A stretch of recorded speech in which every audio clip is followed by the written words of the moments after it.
tumatanda na ako. Marami akong nararamdaman. Na. Di ba, yun yung padala mo sa amin. Tapos minsan hindi pa buo, di ba? Man naman kasi gusto mag-aral.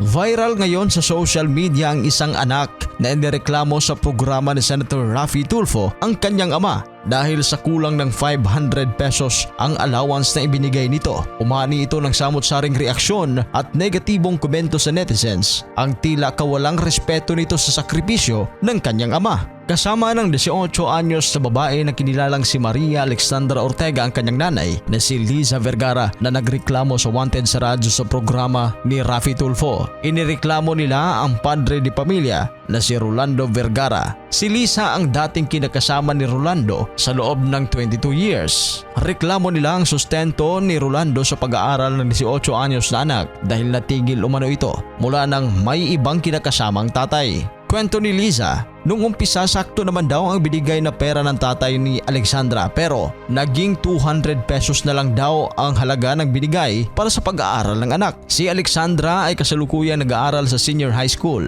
Kwento ng dalaga, nagagalit siya sa bagong kinakasama ng tatay dahil nakikialam umano sa sustento nito. Sa panig naman ni Rolando Vergara, hindi siya nakapagbigay ng sustento dahil sa kaunting problema at hindi pagkakasundo. Ayon kay Rolando, pinagsisikapan niya na maibigay ang 500 pesos na kanilang napagkasunduan ng dating asawa para sa daily allowance ni Alexandra. Dagdag pa ng tatay, ginawa niya ang lahat para makapagtapos ng pag-aaral si Alexandra. Paliwanag pa niya, 200 pesos lang ang huling bigay niya sa allowance ng anak dahil nagkulang ang kanyang income bilang isang Grab driver. Ani Rolando, regular naman siyang nagbigay ng allowance sa anak pero minsan ay kinakapos talaga sa pera. 5,000 to 6,000 a week pa ang pinadala ng tatay para sa anak. Dito na nagigigil ang netizens sa reklamo ni Alexandra na bakit naging 4,000 a week na lang ang sustento nito. Sagot ng tatay, minsan ay nagigipit talaga sa pera pero diin pa ng dating asawa, nagigipit lang naman raw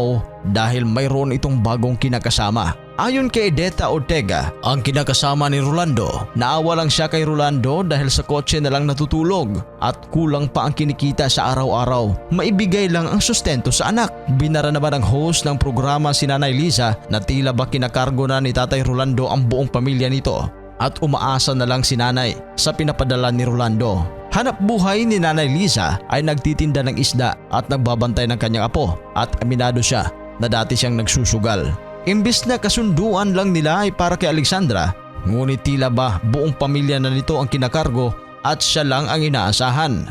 Aminado naman si Tatay Rolando na minsan hindi siya kumikita dahil sa tumatanda na at mayroon ng naramdamang pananakit ng katawan.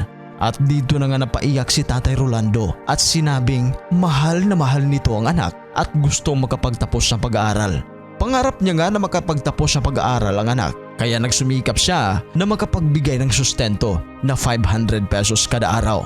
Nilinaw naman ng 18 anyos na dalaga na wala siyang galit sa kanyang ama. Kasabay nito ang pasasalamat sa sakripisyo na ginawa para sa kanyang pag-aaral. Sa huli, nilapitan niya ang ama at niyakap. Pero si Liza, hindi man lang lumapit at hindi man lang nagpasalamat sa sakripisyo ni Tatay Rolando. Kayo ba? Ano ba ang reaksyon ninyo dito? I-comment ang inyong reaksyon sa baba. At sa mga hindi pa nakapag-subscribe, huwag kalimutan mag-subscribe sa ating channel, The Showbiz Caster. Maraming salamat po.